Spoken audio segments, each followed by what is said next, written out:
सौनक आदि ऋषियों ने सूत जी से कहा, सूत जी आप महाप्रज्ञावान हैं, विवेकी हैं, सर्व सिद्धांत विद प्रभु, आप सर्व सिद्धांतों को जानने वाले हैं। इसलिए सूत जी महाराज हम आपसे कुछ जानना चाहते हैं।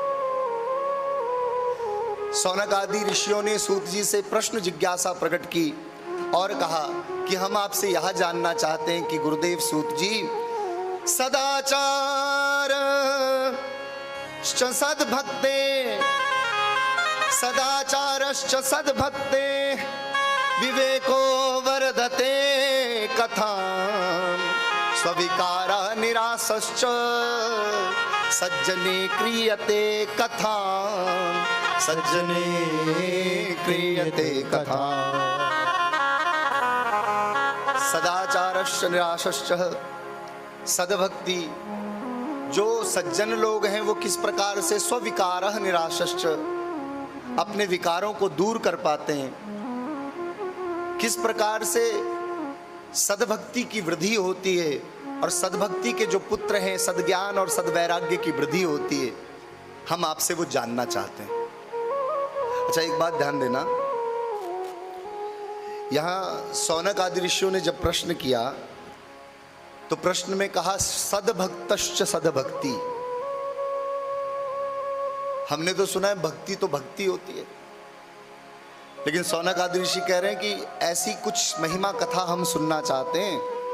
सज्जने क्रियते कथम, जिस कथा को सुनकर के सज्जन लोगों के जो विकार हैं वो तो दूर होते ही हैं, लेकिन सद्भक्ति भी बढ़ती है। इसका मतलब ये स्पष्ट होता है कि भक्ति और सद्भक्ति में अंतर होता है। भक्ति तो वो भी थी ना कि शिवालय में एक चोर गया, उसे चुराने को कुछ मिला नहीं, दाएं बाएं कुछ देख करके मिला नहीं, तो ऊपर घंटा टंगा था, शिवलिंग पर चढ़ गया, भगवान शिव उसकी भक्ति देख करके प्रसन्न हो गए। भगवान ने कहा, वाह मेरे भक्त, आज तक किसी ने मुझ पर जल चढ़ाया, किसी ने दूध चढ़ाया, किसी ने दही, किसी ने पंचामृत, लेकिन ऐसा भक्त तो कोई देखा ही नहीं जो खुद का खुद मुझ पर चढ़ गया। भक्त के लिए भगवान की प्रसन्नता में किया हुआ क्रिया अथवा जो कार्य है वह भक्ति ही तो है। अनजाने में मर्यादा से विमुख होकर के भी जो कार्य किया जावे भगवान को प्रसन्न करने के लिए, वो भी भक्ति है। आपने सुना कोई भगवान की भक्त थी, ठाकुर जी की, एक दिन विलंब हो गया उठने में तो बिना नहाए धोए उठ करके भागी। भगवान ने उसकी खीर, उसकी खिचड़ी को स्वीकार किया। भक्ति तो वो भी है जहां मर्यादा भिन्न हो जाए, मर्यादा हट जाए, लेकिन भक्त अपने भगवान को रिझाने के कार्य में जुट जाए। लेकिन भक्ति और सद्भक्ति में अंतर है।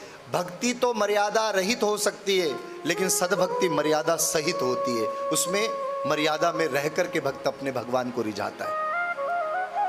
सौनक आदि ऋषियों ने कहा, भक्ति तो है, सद्भक्ति चाहिए, ज्ञान तो है, सद्ज्ञान चाहिए। ज्ञान तो सभी को है, हम तो कहते हैं पशु को भी है, एक मच्छर को भी है। एक मच्छर भी इस बात को जानता है कि श्वेत वस्त्र पर सफेद कपड़े पर अगर बैठ गया कुछ देर तो मारा जाएगा।